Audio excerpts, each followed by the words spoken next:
Welcome back to Cheaters Chronicles. I see you, I appreciate you, and I'm thankful you've subscribed and keep showing up. This space is built on your insights. Leave your thoughts and lessons below. Now, cue the tension, cue the truth, let's get into it. Desmond Coates mailed off a DNA test kit because a stranger's comment on a random video told him confidence was the one thing he could no longer afford. He expected the results to close out a marriage that had already ended on paper months earlier. He did not expect them to open a second, older marriage he had never known existed, one built out of grief, a sealed adoption file, and a name his ex-wife had spent 20 years trying not to say out loud.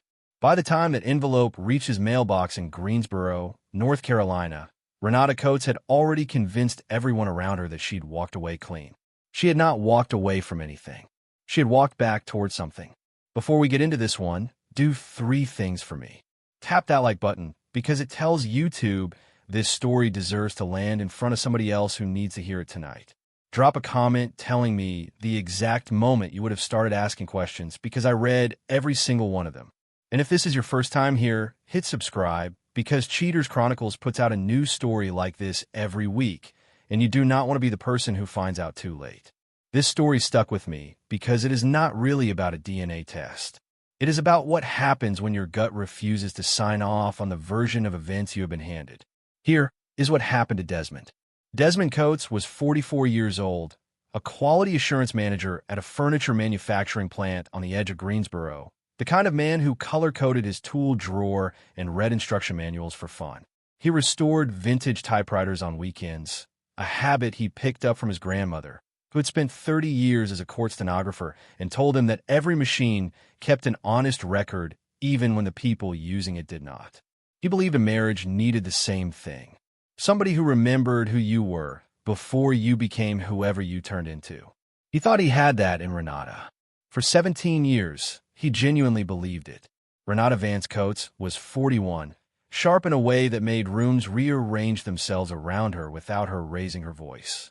She ran a small home staging company, Vance & Company Interiors, out of a converted duplex near downtown, and she had a gift for making a rented sofa and the right lamp look like old money. Desmond used to sit on the porch and watch her sketch furniture layouts on the back of receipts, completely absorbed, and think he was the luckiest man on Elm Terrace. She had one habit that unsettled him early and that he eventually stopped noticing. She kept a locked metal box in the attic that she never once offered to explain. They had 2 children. Micah was 14, quiet except when talking about basketball, and he kept a spiral notebook full of scouting notes on players half his age, grading their footwork like a scout for a team that did not exist yet. Zora was 9, obsessed with pressing flowers between the pages of an old dictionary and labeling them in a science journal with a magnifying glass she'd gotten for her birthday. Saturday mornings meant Desmond's grandmother's cornbread recipe and cartoons with the volume too loud. Whatever else was happening underneath that house, the mornings still felt like a family. That was part of what made the unraveling so disorienting when it finally started. The first thing that felt wrong was small enough that Desmond almost let it go. Renata began locking her phone with a longer code sometime in the spring, and she started keeping it face down on the kitchen counter, which she had never done in 17 years. When he asked, she said something about work notifications distracting her during dinner. It sounded reasonable. One clue on its own always sounds reasonable. That is the trap. He filed it away the way he filed away everything, in the back of his mind where he kept things that did not add up yet, and went back to fixing a Royal typewriter sticky space bar in the garage. 2 weeks later, Zora came to him with a school genealogy project and asked why her mother had 2 different apps for family trees on her phone, one that Zora recognized and one she had never seen before with a different logo. Desmond told her it was probably just for work. Staging clients sometimes wanted family history displays for photo walls. He believed his own explanation while he said it. Children ask questions adults have trained themselves not to ask. Zora shrugged and went back to pressing a hydrangea petal flat between 2 paper towels, satisfied, and Desmond stood there a moment longer than he needed to. A month after that, Desmond noticed a wire transfer on the joint savings statement to something called Bell Flooring LLC for $1,000, labeled only as a business loan. When he brought it up over dinner, Renata explained it smoothly, said an old friend from college was starting a flooring company and needed a short-term bridge loan, and said she'd get it back with interest within a year. She used the word friend the way people use a word they've practiced saying. Desmond let it go because the number was not large enough to fight over, and because fighting over money in front of Micah and Zora was a line he and Renata had agreed years earlier never to cross.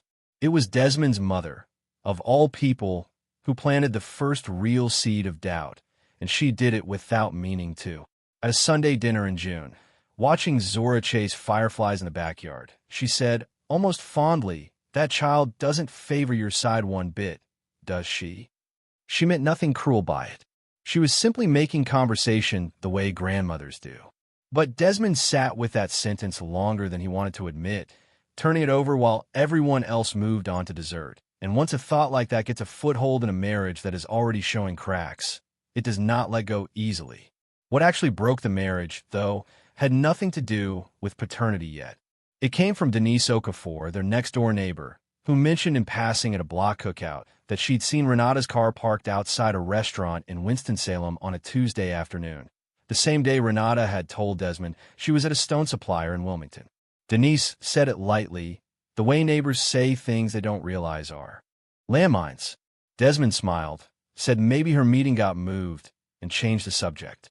But he drove home that night, taking the long way, replaying every Tuesday for the last 2 months, and none of them added up cleanly anymore. He started paying attention the way a man pays attention when he has finally admitted to himself that something is wrong, which is different from suspicion. Suspicion is loud. Attention is quiet. He noticed Renata had started wearing a perfume he didn't recognize, something warmer than the citrus scent she usually wore in summer. He noticed she'd begun deleting her call log more often than made sense for someone with nothing to hide. He noticed she flinched, almost imperceptibly, whenever Micah mentioned wanting to meet her college friends someday. None of it was proof. All of it together was starting to look like a shape. 3 weeks later, Desmond found a printed email folded into the bottom of Renata's gym bag while looking for his own missing car key. It was a confirmation notice from a family reunion registry, the kind used by adoptees and birth parents searching for each other, dated 14 months earlier, addressed to Renata Vance.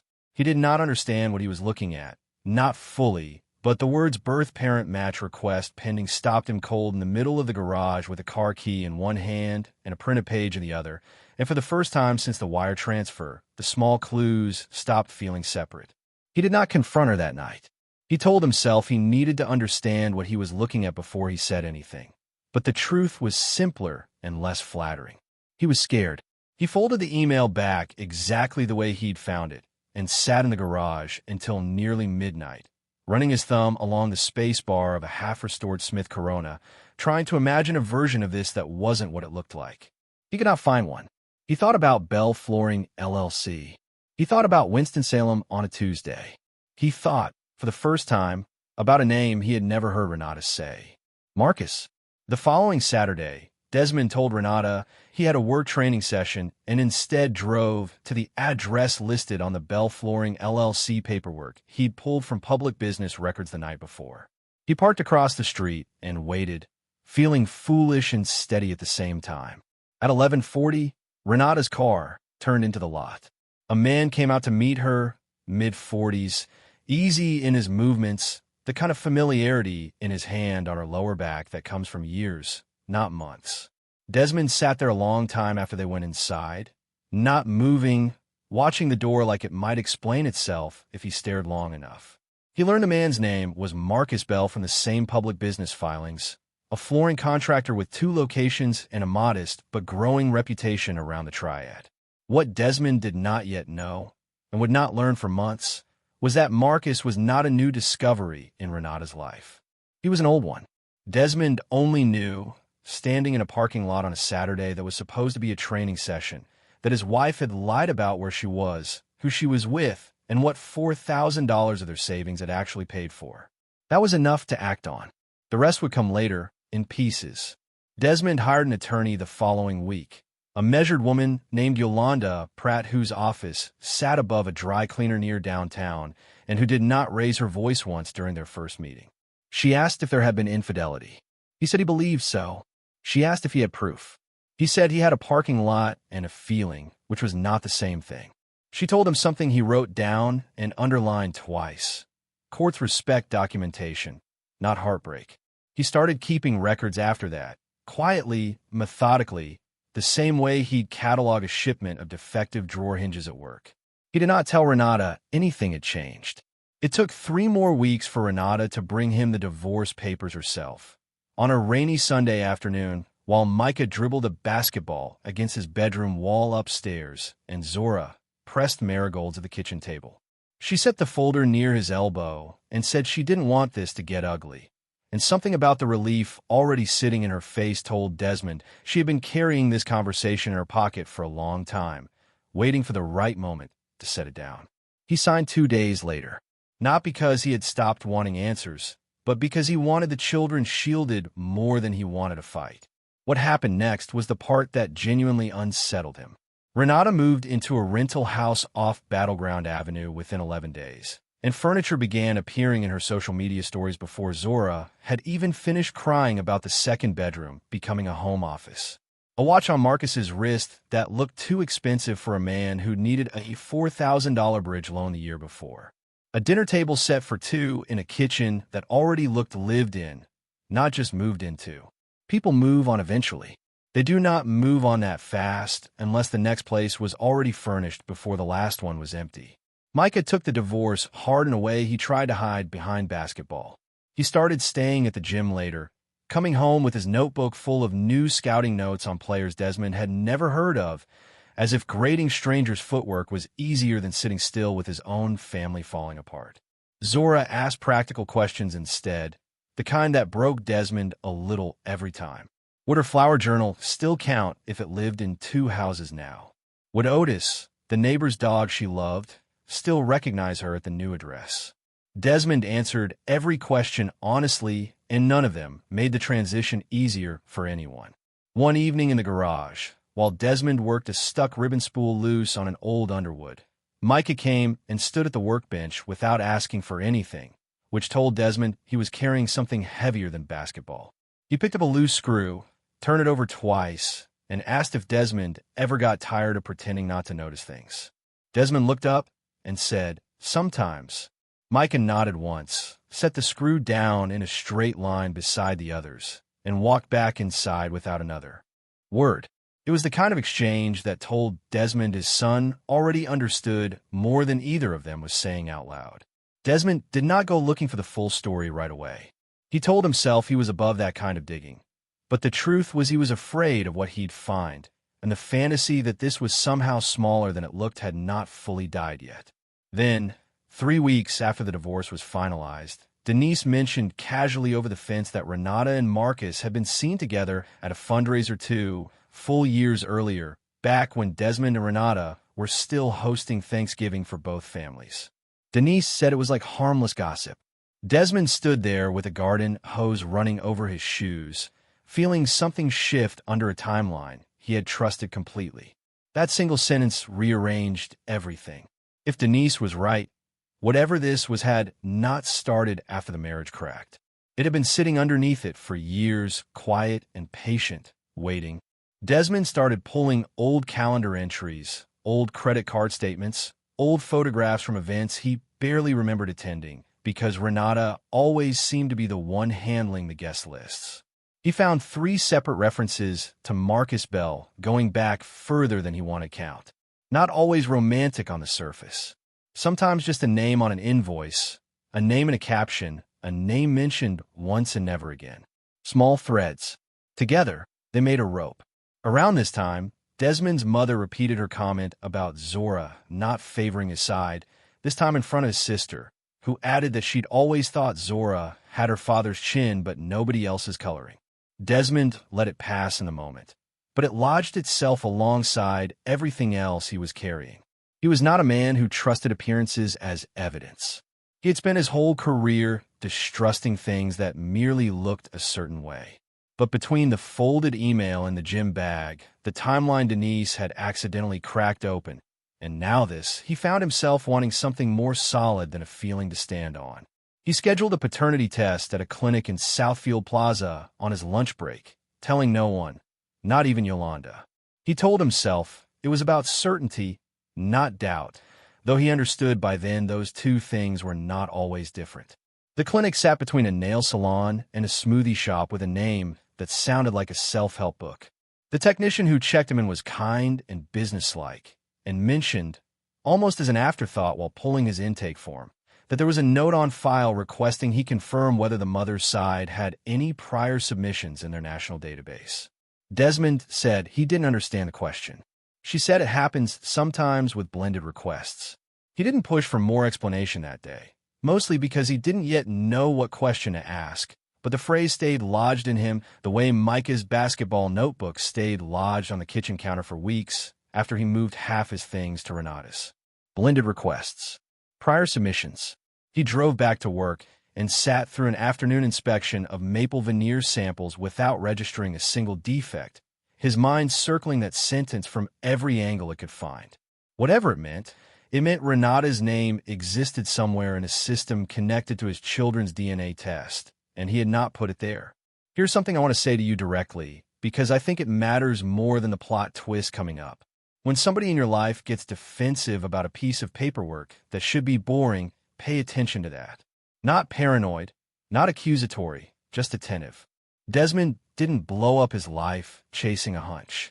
He followed small, ordinary details until they stopped being ordinary. If this story has you thinking about a version of that in your own life, drop it in the comments. I want to hear it. And if you haven't hit subscribe yet, now's a good time, because the next part of this one earns it. The results came back 6 business days later. Desmond opened the envelope sitting in his truck outside the furniture plant during his lunch break because he could not stand the idea of reading it inside a house that no longer felt like his. The report was clinical, almost insultingly calm for something that had cost him 3 sleepless nights. Probability of paternity, 99.99% for both Micah and Zora. He read it twice. Relief hit him first, sharp and physical, followed almost immediately by confusion, because relief was supposed to be the end of the story, and instead it felt like the results had only answered the smaller question. He sat with that relief for exactly 1 evening before the second question caught up to him. If the children were unquestionably his, and he had never doubted it enough to justify the anxiety that had been building in him for weeks, then why had the clinic flagged Renata's name against a national database at all? Why had she kept a locked metal box in the attic for as long as he'd known her? Why had a family reunion registry sent her a birth-parent match confirmation 14 months before any of this became a divorce? The DNA test had not closed the mystery. It had, if anything, made the real one impossible to keep avoiding. Desmond called Yolanda the next morning and asked her carefully how someone would go about requesting the underlying paperwork tied to a match request on a reunion registry, assuming the person involved was unwilling to share voluntarily. Yolanda explained that adoption records in North Carolina are sealed by default, but that a legitimate registry match, once confirmed by both parties, sometimes generates supporting correspondence discoverable through other channels, particularly if money had changed hands as part of any arrangement. Desmond thought immediately of the wire transfer. For $1,000. Business loan. Bell Flooring, LLC. He asked Yolanda to start pulling everything she legally could. It took another 3 weeks for the full shape of it to surface, and it came together the way these things usually do, in pieces that meant nothing alone and everything together. Marcus Bell was not simply a man Renata had met 2 years earlier at a fundraiser. He was the father of a son Renata had given up for adoption at 19, before college, before Desmond, before any of the life the children now knew. The reunion registry match, confirmed 14 months earlier, was that son finding her. His name was Julian. He was 23, and Renata had been quietly, secretly rebuilding a relationship with both of them ever since. The $4,000 had never been a business loan in any real sense. Marcus's flooring company was real, but the money had gone toward helping Julian, who was living with Marcus while finishing an associate's degree and working 2 jobs, cover a semester Renata could not bring herself to explain to Desmond without explaining everything underneath it. She had not been funding an affair partner's business. She had been quietly trying to make up for 23 years of absence to a son she had never told her husband existed, using money from a marriage he had no idea was connected to any of it. The affair, when it started, grew out of that guilt. Desmond sat with Yolanda's summary for a long time before he said anything to Renata directly, because he needed to separate what he felt from what he wanted to do next. Part of him understood, in a way that surprised him, how a 19-year-old girl might have made a decision she spent the rest of her life trying to outrun. But understanding the origin of something did not undo the years of lying that had grown on top of it. The locked box, the second app on her phone, the money moved without his knowledge, the affair that had used their marriage as camouflage while she quietly rebuilt a family she had never told him was missing. He asked Renata to meet him at a park near the Greenway, neutral ground, public enough to keep both of them steady. She arrived expecting, he could tell, a conversation about custody logistics. He handed her the folder Yolanda had assembled instead. She opened it with the mild irritation of someone expecting routine paperwork, and then went still halfway through the first page. Her shoulders changed before her face did. She looked up at him like he'd spoken a language she didn't recognize him knowing. "What is this?" she asked. He said, "You know exactly what this is. You've known for 23 years. She didn't deny it the way he expected. She sat down on the bench slowly, a folder still open in her lap, and said she had been 19, terrified, and alone when her own mother told her adoption was the responsible choice, and she had believed it because she didn't know what else to believe. She said she never planned to tell anyone, not even Marcus, until the registry match came through and a 23-year-old stranger with her exact eyes sent her a message asking if she was ready to talk. She said she panicked, and once she started managing it in secret, she didn't know how to stop. Desmond asked her the question that mattered most to him, quieter than anything else he'd said that afternoon. Did she ever plan to tell him any of it, if the divorce hadn't already been coming? She was quiet long enough that the silence answered before she did. "No," she finally said. "I didn't know how to hand you a son I'd never told you about without losing everything I already had." He told her she'd lost it anyway, just later, and worse, because she'd built the ending on a foundation of money and silence instead of trusting him with something painful and human that happened before either of them ever met. The most surprising part of the whole conversation, Desmond told me later, was that his anger wasn't really about Marcus anymore by the time it was over. It was about the years of small, deliberate distance she'd kept between him and a piece of who she actually was. He wasn't angry that she'd had a life before him. He was angry that she decided, for over 2 decades, that he wasn't safe enough to know about it. That distinction matters more than people think in stories like this. Sometimes the deepest betrayal isn't the secret itself.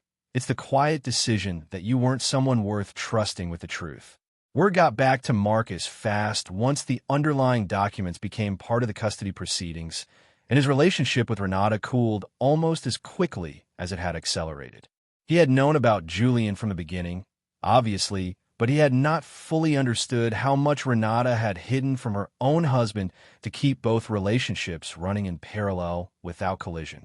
According to a mutual acquaintance from the flooring business, Marcus told a friend he wasn't interested in inheriting a mess this complicated and stopped returning Renata's calls within a matter of weeks. Fast love, it turns out, does not hold up well once the paperwork starts talking. Julian, for his part, was the one person in this entire story who had done nothing wrong, and Desmond made a deliberate choice not to let his own hurt spill onto a 23-year-old who had simply wanted to know where he came from.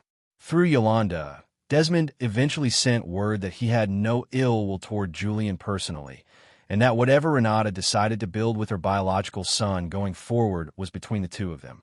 Micah and Zora were told, gently and only when Desmond judged them ready, that they had an older half-brother, a piece of family history that had simply arrived later than most.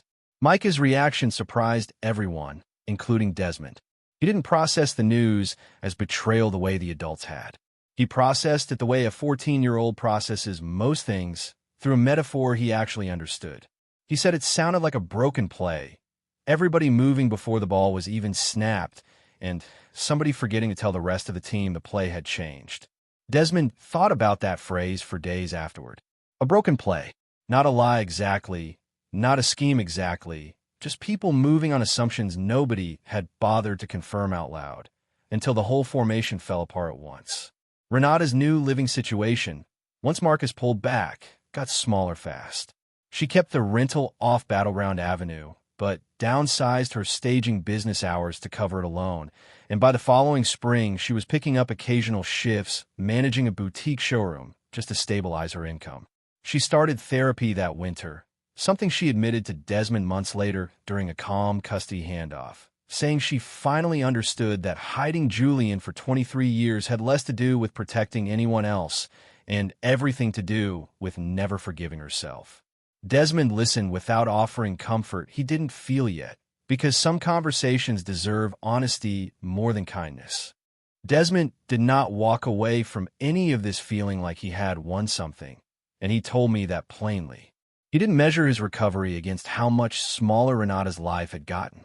He measured it in ordinary Tuesdays that started feeling steady again, in Micah's notebook filling up with fewer angry pages and more actual scouting notes, in Zora's flower journal finally including a pressed magnolia from the new house's front yard without anyone treating it as a betrayal of the old one.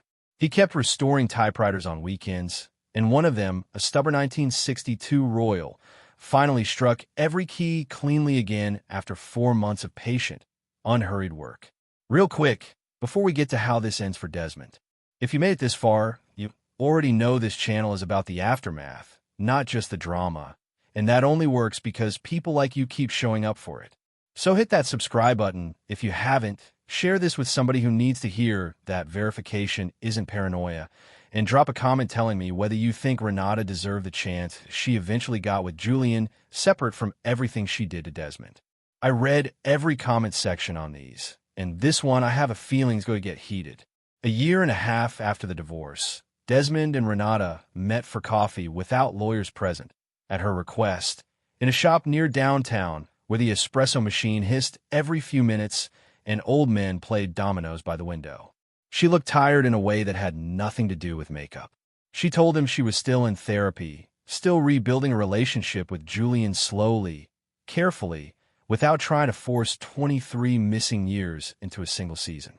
She said she finally understood that she had spent her whole adult life terrified that if people knew the truth about her, they would decide she wasn't worth staying for. Desmond didn't offer forgiveness in that coffee shop, and he was careful about that distinction when he told me the story. He offered civility. He offered a version of peace built for the children's sake rather than his own healing, which he understood by then were two separate things people often blur together out of discomfort with clean boundaries. He told her he would keep supporting consistent, reliable contact between her and the kids, and that Micah and Zora would set their own pace with Julian on their own terms, without pressure from either parent. She nodded, eyes glossy, hands wrapped around a cup she never finished. Here's the thing most people get wrong about this story when they hear the headline. The DNA test was never really the twist. It was the flashlight. Desmond ordered it looking for one kind of answer and found a completely different truth standing behind it. One that had nothing to do with whether his children were his and everything to do with what his wife had decided he wasn't strong enough to carry. Once that truth had somewhere to sit, nobody in the family got to keep performing the version of themselves they'd been managing for years. Not Renata, not Marcus, not even Desmond, who had to learn how to stop bracing for the next hidden thing. These days, the house on Elm Terrace sounds different.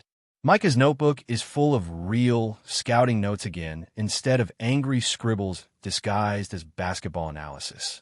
Zora has a whole shelf of pressed flowers now, organized by season, and she recently added one from a visit with Julian, who drives up from Winston-Salem most months to take his little sister and brother to get ice cream. Awkward and earnest in the specific way new siblings are with each other.